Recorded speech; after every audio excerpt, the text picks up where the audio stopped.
அனைவருக்கும் வணக்கம். நான் ஜோதிடர் தமிழரசன் பேசுகிறேன். இந்த சேனல் ஃபஸ்ட் டைம் பார்க்குறவங்களா இருந்தீங்கன்னா சப்ஸ்கிரைப் பண்ணிக்கோங்க, பெல் பட்டனை கிளிக் பண்ணிக்கோங்க, ஆளுங்கிற ஆப்ஷன் இருக்கும், சூஸ் பண்ணிக்கோங்க. அப்போ தான் நாங்கள் போடுற பதிவுகள் எல்லாமே உங்களை வந்து சேரும். இன்றைக்கி நம்ம இந்த பதிவில் பார்க்க போகிற தலைப்பு சொகுசு வாழ்க்கையை அள்ளித்தரும் சுக்கிர தசை. ஒரு சில பேர் சுக்கிர தசை வரும். சுக்கிர தசை வந்தால் உனக்கு என்ன கூரையை பிச்சுட்டு கொட்டுதுன்னு சொல்கிறாங்க பார்த்தீங்களா, அதுதான். சுக்கிர தசை ஒரு சில பேருக்கு வந்துருச்சுன்னா மிகப்பெரிய வாழ்க்கை, சொகுசான வாழ்க்கை, ஆடம்பரமான வாழ்க்கை அள்ளி கொடுத்துருவார். அந்த சுக்கிரனே வந்து பார்த்திங்கன்னா உங்களுக்கு கெட்டு போயிடுச்சுன்னா குட்டி சுக்கிரன் கொட்டி கவுளுக்குன்னு சொல்லுவாங்க சின்ன வயசில் வந்தால். ஒரு சில பேர் சுக்கிர தசை நல்லா வேலை செய்யும், ஒரு சில பேர் சுக்கிர தசை கெட்டு போயிடும். சுக்கிர தசை சனி ராகுடெல்லாம் சேர்ந்துச்சுன்னா சுக்கிரன் வேலை செய்ய மாட்டார். கெட்ட விஷயங்கள், தேவையில்லாத விஷயங்கள், பெண்கள் மூலமாக அசிங்க அவமானம், தகாத பழக்க வழக்கங்கள்லாம் சுக்கிர தசையில் வந்துடும். இப்போ வந்து பார்த்திங்கன்னா சொகுசு வாழ்க்கையை அள்ளித்தரும் சுக்கிர தசை. சுக்கிர தசையை பற்றி நம்ம பார்க்க போகிறோம். யாருக்கு சுக்கிர தசை வரும்? மெயினாக வந்து பார்த்திங்கன்னா கடகராசி நேயர்களுக்கு, விருச்சிக ராசி நேயர்களுக்கும், மீன ராசி நேயர்களுக்கு வரும்னு சொல்லலாம். ஏன்னா கடகராசி நேயர்களுக்கு வந்து பார்த்திங்கன்னா அவங்க வந்து கடகராசி நேயர்கள் வந்து பாருங்கள் ஆயில்ய நட்சத்திரத்தில் பிறந்திருப்பாங்க. அதே மாதிரி விருச்சிக ராசி வந்து பார்த்திங்கன்னா கேட்ட நட்சத்திரத்தில் பிறந்திருப்பாங்க. மீனராசி வந்து பார்த்திங்கன்னா ரேவதி நட்சத்திரத்தில் பிறந்திருப்பாங்க. உங்களுக்கு கரெக்டான வயசில் சுக்கிர தசை வரும். ஏன்னா அவங்க பிறக்கும் போதே புதன் தசையில் பிறந்திருப்பாங்க. ஆயில்யம், கேட்டை, ரேவதி இந்த 3 நட்சத்திரக்காரங்க பாருங்கள் பிறக்கும் போதே புதன் தசை. புதன் தசை முடிஞ்சு அடுத்து வந்து பாருங்கள் கேது தசை. கேது தசை வந்து பார்த்திங்கன்னா கேது தசை 7 வருஷம் நடக்கும். அதுக்கப்புறம் 3ஆவதாக வரக்கூடிய சுக்கிர தசை கரெக்டான ஏஜில் அவங்களுக்கு வரும். அது அவங்கவுங்க ஏஜ் வயசுக்கு தகுந்த மாதிரி. ஒரு சில பேர் பாருங்கள் ஆயில்ய நட்சத்திரத்தில் ஒரு சில பேர் முதல் பாதத்தில் பிறந்திருப்பாங்க, ஒரு சில பேர் கடைசி பாதத்தில் பிறந்திருப்பாங்க. அதே மாதிரி கேட்ட நட்சத்திரத்தில் அதே மாதிரி தான், ரேவதி நட்சத்திரத்தில் அதே மாதிரி தான். அவங்க புதன் தசையில் நடுவில் பிறந்திருக்காங்களா, இல்லை கடைசியில் பிறந்திருக்காங்களா, இல்லை ஆரம்ப பகுதியில் பிறந்திருக்காங்களா, அது ரொம்ப முக்கியம். அதை பார்த்தா தான் சொல்ல முடியும். 2ஆவதாக வரக்கூடிய கேது தசைங்க. அதாவது கேது தசை 7 வருஷம், சுக்கிர தசை 20 வருஷம் சுக்கிர தசை நடக்கும். கிட்டத்தட்ட பார்த்திங்கன்னா ஒரு 25 வயசுக்கு மேலே மிகப்பெரிய பணக்கார வாழ்க்கை, கோடீஸ்வர வாழ்க்கை சுக்கிரன் அள்ளி கொடுத்துருவார். அந்த சுக்கிரன் எங்கே இருக்கணும்னு பார்த்தோம்னா லக்னத்துக்கு நல்ல ஒரு இடத்துல இருக்கணும். லக்னத்துக்கு இப்போ உதாரணமாக பார்த்திங்கன்னா உங்களுக்கு மேஷ லக்னத்துக்கு சுக்கிரன் வந்து லக்னம் மற்றும் அதாவது மேஷ லக்னத்துக்கு பார்த்திங்கன்னா 2 மற்றும் 7ஆம் அதிபதியாக வருவார். சுக்கிரன் வந்து மேஷ லக்னத்துக்கு 2 மற்றும் 7ஆம் அதிபதியாக வருவார். பணத்தை கொடுக்குற கிரகம் அவர் தான், கல்யாணம் திருமணத்தை பண்ணி வைக்கிற கிரகம் அவர் தான். அவர் நல்ல ஒரு இடத்துல இருந்துட்டாருன்னு பார்த்தோம், நல்ல ஒரு இடத்துல மட்டும் இருந்துட்டாருன்னா சுக்கிர தசை அள்ளி கொடுத்துருவாருங்க. இப்போ வந்து சுக்கிரன் வந்து இப்போ 10ஆம் இடத்துல இருக்குதுன்னு வச்சுக்குவோம். இப்போ மேஷ லக்னத்துக்கு 10ஆம் இடம் அது என்ன மகர ராசி வரும். மகர ராசியில் சுக்கிரன் இருந்து, இல்லை குரு எங்கேயா இருந்து சுக்கிரனை பார்த்துட்டா, அதாவது 5, 7, 9ஆம் பருவே சுக்கிரனை பார்த்துட்டா அந்த சுக்கிர தசை அருமையாக இருக்கும். 20 வருஷம் கொடி கட்டி பறப்பாங்க. அவங்கள கையில் பிடிக்க முடியாது. பிரம்மாண்ட யோகம், சொகுசு வாழ்க்கை, எல்லாமே ஆடம்பர வாழ்க்கை, உல்லாச வாழ்க்கை, ஒரு லக்ஸூரியஸ் லைஃப் எல்லாமே அவங்க அனுபவிப்பாங்க. இந்த 3 நட்சத்திரக்காரங்க, அதாவது பார்த்திங்கன்னா ஆயில்யம், கேட்டை, ரேவதி.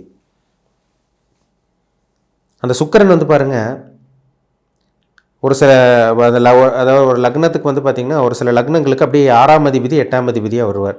இப்போ ரிஷப லக்னத்துக்கு வந்து பார்த்தோம்னா சுக்கிரன் வந்து ஒரு 6ஆம் அதிபதியாக வருவார். அந்த 6ஆம் அதிபதி சுக்கிரன் வந்து 6ஆம் இடத்துல ஒரு சில பேர்த்துக்கு இருக்கும்.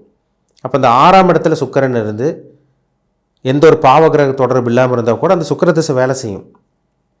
நல்ல ஒரு பணக்கார ஒரு வாழ்க்கை, ஒரு நல்ல ஒரு டீசெண்டான ஒரு வாழ்க்கையை வாழ்வாங்க. ஆனால் அந்த சுக்கிரனோட ராகுவோ சனியோ உங்களுக்கு இந்த செவ்வாயோட காம்பினேஷனால் வரவே கூடாது. பாவகிரக தொடர்பு சுக்கிரனுக்கு வரக்கூடாது. அப்படி வராமல் இருந்துச்சுன்னா அந்த சுக்கிர தசையும் வேலை செய்யும். என்ன கடன் வாங்குவாங்க.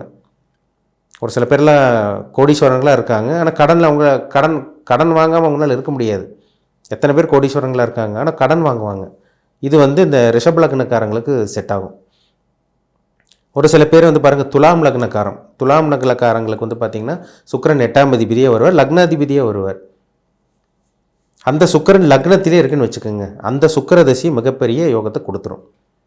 அந்த 20 வருஷம் அருமையான ஒரு அமைப்பாக இருக்கும்.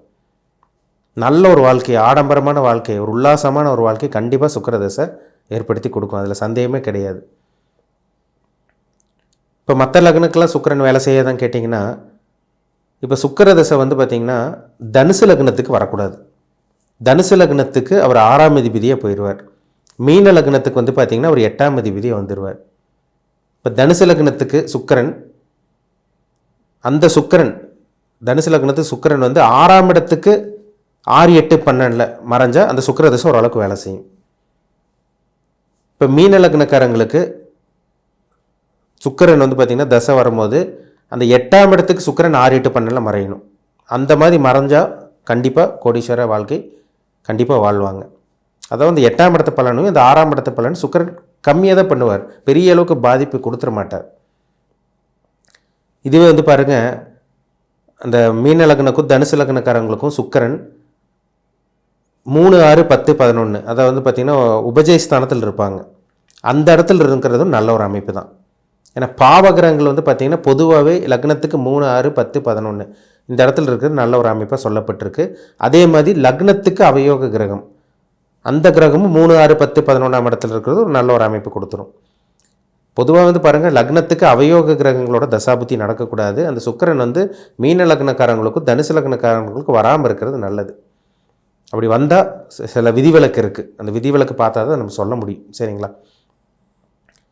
ஒரு சில பேரெல்லாம் பாருங்கள், பிறந்ததுலேருந்து கஷ்டப்படுவாங்க, ரொம்ப வறுமை வாட்டி எடுக்கும், அவங்கள வாட்டி வதச்சி எடுக்கும்.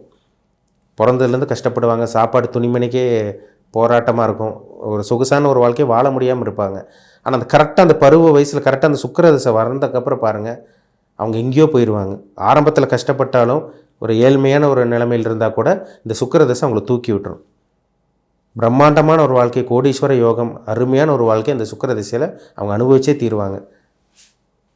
அந்த ஜாதகத்தை அதாங்க அந்த சுக்கிரன் வந்து ஜாதகத்தில் எந்த இடத்துல இருக்குன்னு பார்க்கணும். அதுதான் ரொம்ப ரொம்ப ரொம்ப முக்கியம். எல்லாத்துக்கும் சுக்கிர திசை யோகத்தை செய்யுமான்னு பார்த்தீங்கன்னா கிடையாது. சுக்கிரன் கெடக்கூடாது. நான் முன்னாடி சொன்ன மாதிரி சுக்கிரன் வந்து சனியோடையோ ராகுவோடையோ கெட்டுட்டாருன்னா அந்த சுக்கிர திசை வேலை செய்யாது உங்களுக்கு. கன்னி லக்னத்துக்கு சுக்கிரன் யோகாதிபதி. அதே மாதிரி பார்த்திங்கன்னா மகர லக்னத்துக்கு சுக்கிரன் யோகாதிபதி. அவர் சனியோட சேர்ந்த சுக்கிர திசை வேலை செய்யாது. சில விதிவிலக்கெல்லாம் இருக்குது. சரிங்களா? உங்கள் ஜாதகத்தில் பாருங்கள், சுக்கிரன் எங்கே இருக்கார், என்ன அமைப்பில் இருக்காங்க, நீங்கள் கொடுத்து வச்சவங்களா, இல்லை வந்து பார்த்திங்கன்னா அதாவது நல்ல கர்மாவில் பிறந்திருக்கீங்களா, கெட்ட கர்மாவில் பிறந்திருக்கீங்களா, நீங்கள் என்ன அனுபவிப்பீங்க, இதெல்லாமே ஜாதகத்தை பார்த்தா நம்ம சொல்லிடலாம். மேக்சிமம் பார்த்திங்கன்னா ஆயில்யம், கேட்டை, ரேவதி, அதாவது கடகராசினியர்களுக்கும் விருச்சகராசினியர்களுக்கும் அதாவது பார்த்திங்கன்னா மீனராசினியர்களுக்கும் சுக்கிரதசை வந்துடும். சுக்கிரதசை கடக்காமல் அவங்களால இருக்க முடியாது. என்ன ஏஜ், வயசு ரொம்ப முக்கியம். ஏன்னா நட்சத்திர பாதத்தில் ஒரு சில பேர் ஆரம்ப பகுதியில் பிறந்திருப்பாங்க, கடைசி பகுதியில் பிறந்திருப்பாங்க. அந்த புதன் தசை ஸ்டார்டிங்கில் இருக்கீங்களா, இல்லை நடுவில் பிறந்தீங்களா, இல்லை லாஸ்ட்டில் பிறந்தீங்களா, அதுக்கப்புறம் கேது தசை எப்படி இருக்குது, அதுக்கப்புறம் சுக்கிர தசை எப்படி இருக்க போகுது, இதெல்லாமே அவங்க பிறப்பு ஜாதகத்தை பார்த்தா தான் சொல்ல முடியும். சரிங்களா? ஜாதகத்தை பாருங்கள், ரொம்ப ரொம்ப முக்கியம். ஏன்னா சுக்கிரங்கிறது இருக்கிறதுலே நவகிரகத்திலே 20 வருஷம் சுக்கிர தசை நடக்கும். அதுக்கப்புறம் தான் உங்களுக்கு சனி தசை, உங்களுக்கு ராகு தசை, புதன் தசையெல்லாம் வரும். ஜாதகம் பார்த்து தெளிவாக தெரிஞ்சுக்குங்க. சுக்கிரன் உங்களுக்கு யோகத்தை செய்வாரா, இல்லை கெட்டது செய்வாரா, நீங்கள் சொகுசு வாழ்க்கை அனுபவிக்க முடியுமா, இல்லை கஷ்டமான ஒரு வாழ்க்கை தான் அனுபவிக்க முடியுமா, இது எல்லாமே அவங்க சுய ஜாதகத்தை பார்த்தா தான் நம்ம தெளிவாக சொல்ல முடியும். சரிங்களா? மீண்டும் அடுத்த பதிவில் சந்திக்கும் வரை உங்களிடமிருந்து விடைபெறுவது உங்கள் ஜோதிடர் தமிழரசன்.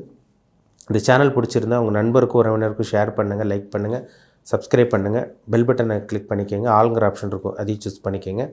அப்போ தான் நாங்கள் போடுற பதிவுகள் எல்லாமே உங்களை வந்து சேரும். நன்றி, வணக்கம்.